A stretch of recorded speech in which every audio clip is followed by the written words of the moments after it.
ऐसे ही चल रहे हैं। ठाट है अफसरों के, रेगुलेशन कमेटी के। मरे तो किसान मरे, मरे तो किसान मरे, मरे तो किसान मरे।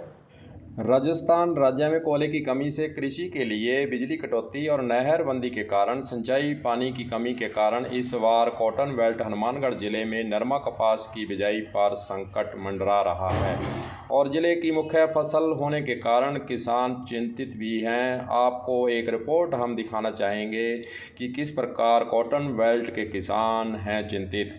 हनुमानगढ़ जिले में नरमा कपास की मुख्य फसल है और मुख्य फसल होने के कारण हनुमानगढ़ जिले को कॉटन बेल्ट कहा जाता है। इस बार नहरबंदी के कारण सिंचाई पानी की कमी और कृषि के लिए बिजली कटौती से किसान जहां एक और चिंतित हैं कि कॉटन बिजाई प्रभावित होने से किसानों के अलावा जिले के कॉटन मिल संचालक भी परेशान हैं। परेशान किसानों का कहना है कि ना बिजली और ना ही पानी, ऐसे में किसान क्या करें। किसानों का कहना है कि कॉटन बरानी क्षेत्र में हो नहीं सकती तो किसान किस तरह कपास की बिजाई करें। आइए आपको सुनाते हैं कि राय सिंह जाखड़ जो कि एक किसान हैं, उनका इस पीड़ा के संबंध में क्या कहना है, सुनिए।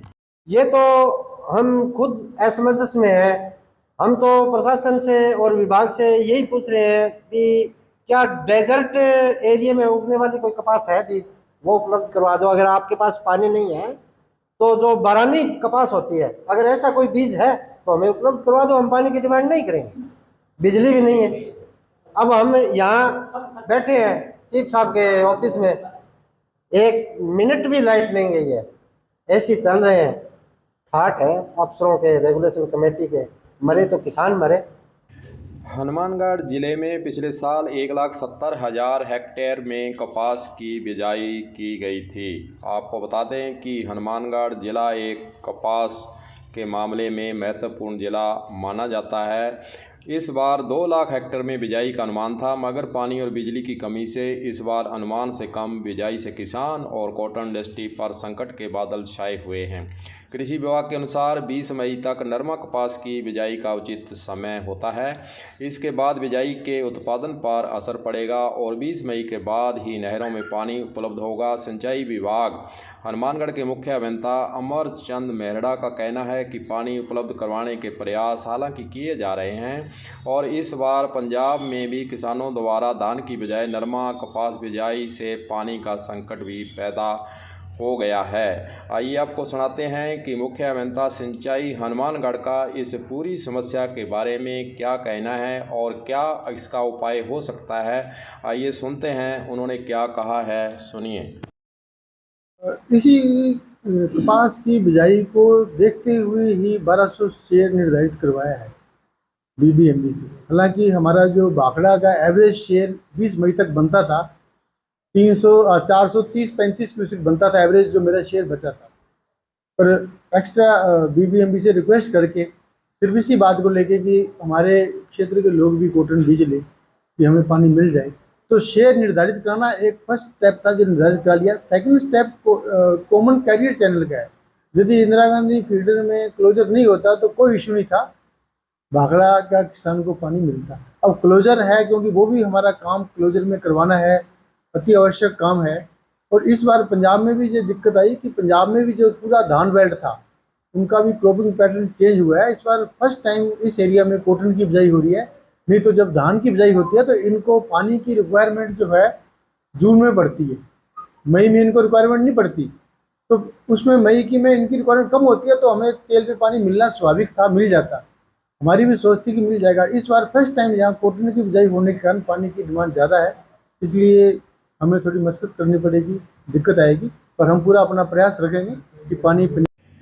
सिंचाई पानी के अलावा कोयले की कमी के कारण कृषि को बिजली कटौती से भी किसान जहां एक और परेशान है और कृषि के लिए सिर्फ 4 घंटे ही बिजली किसानों को वर्तमान समय में दी जा रही है और इस पर विद्युत विभाग के अधीक्षण अभियंता का कहना है कि अभी बिजली का संकट है और उम्मीद यह है कि जल्द ही यह संकट दूर होगा और बरसात अगर होती है तो इससे किसानों को पानी और बिजली कटौती दोनों तरफ से फ़ायदा मिल सकता है। हालांकि अभी तक राजस्थान के अंदर बिजली संकट बना हुआ है और जो बिजली संकट के कारण किसानों के ट्यूबवेल पर बिजली मिलनी चाहिए वह उन्हें उनके अनुसार नहीं मिल रही है। कहीं ना कहीं कपास की जो बिजाई है इस पर संकट ही बना हुआ है। आइए आपको सुनाते हैं कि मांगीराम बिश्नोई अधीक्षण अभियंता जोधपुर वितरण निगम लिमिटेड हनुमानगढ़ का इस समस्या के संबंध में क्या कहना है, सुनिए। निश्चित रूप से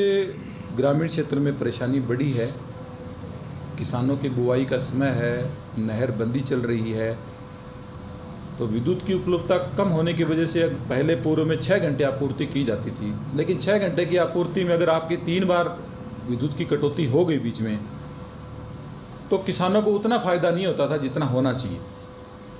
अब चूंकि 4 घंटे विद्युत की लगातार उपलब्धता रह रही है तो किसानों के कुछ पानी लग भी जाता है उसमें। लेकिन धीरे धीरे अगर स्थिति में कुछ सुधार हुआ, कहीं प्रकृति ने हमारा साथ दिया, कहीं पे बारिश हुई उसमें, तो वापस भी राजस्थान सरकार आदेश जारी कर सकती है कि इनके पूर्व की भांति इनकी सप्लाई, इनकी जो आपूर्ति का समय है उसको बढ़ाया भी जा सकता है उसमें। लेकिन फ़िलहाल हमारे पास अभी 4 घंटे के आदेश ही हैं और उसी के अनुरूप विद्युत आपूर्ति लगातार की जा रही है। और मैं इसके लिए राज्य सरकार का भी शुक्रगुजार हूँ कि उन्होंने विद्युत की उपलब्धता में कुछ सुधार करके और हमें ग्रामीण क्षेत्रों में कुछ राहत प्रदान की है। एक तरफ सिंचाई पानी और बिजली कटौती से जहां किसान परेशान हैं, वहीं नरमा कपास की बिजाई को लेकर किसानों के सामने चिंता जरूर बनी हुई है, क्योंकि यह जिला की मुख्य फसल तो है ही। पिछली बार इसकी बढ़िया किस्म मिलने से इस बार किसानों का रुझान इसकी बिजाई की तरफ था, मगर अब किसानों को 20 मई के बाद ही मजबूरी में इसकी बिजाई करनी पड़ेगी।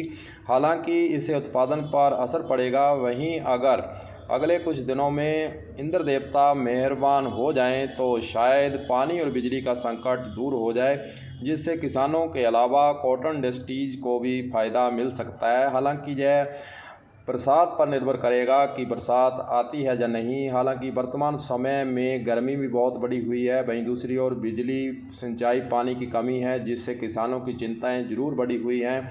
और जो मुख्य रूप से कपास उत्पादन के लिए कॉटन सिटी के नाम से हनुमानगढ़ ज़िला माना जाता है, गंगानगर ज़िला माना जाता है, कहीं ना कहीं इन दोनों ज़िलों के किसानों के चेहरों पर खुशी नहीं है, चेहरे मुरझाए हुए हैं। और पानी और सिंचाई पानी और बिजली कटौती से किसान परेशान ही दिखाई दे रहा है। अब देखने वाली बात होगी कि क्या सरकार के स्तर से इस पर कोई कदम उठाए जाते हैं, क्या किसानों के चेहरे पर खुशी लाने के लिए राजस्थान सरकार की तरफ से कोई सिंचाई पानी और बिजली कटौती से निजात दिलाने के लिए किसानों के लिए कुछ किया जाता है या नहीं। कलम न्यूज़ के लिए गुरदेव सिंह सैनी की खास रिपोर्ट।